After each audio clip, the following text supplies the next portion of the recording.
Xocavənddə silah satmaq istəyən şəxs saxlanılıb.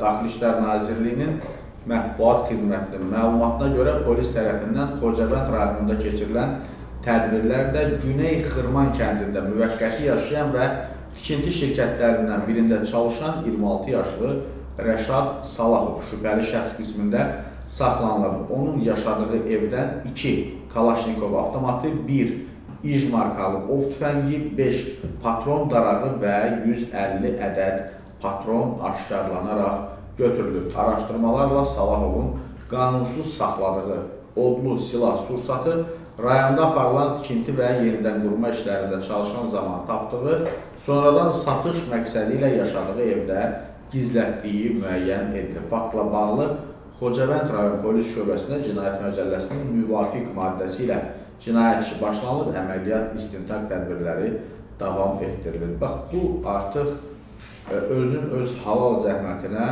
halal çörəyinə haram qatmaqdır. Qardaşım, ora getmirsən işləməyə.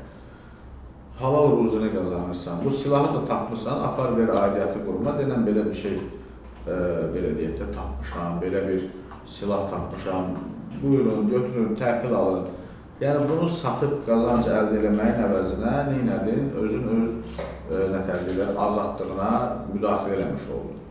Ümumiyyətlə, buradan bir daha da səslənirəm. Əgər sizdə də nə vaxtsa, atadan, babadan, nə bilim, kimdənsə qalma bir silah-sursat varsa, mütləq şəkildə onu dərhal aidiyyatı qurumlara təhvil verin. Yəni, bu avtomat elə bir şey verir ki, sən bundan ov eləyərsən, avtomatla nə vura bilərsən ki? Və yaxud da sənədləriniz digər məsələlər qaydasında deyilsə, bu ov tüfəngi sizin nəyinizə lazımdır?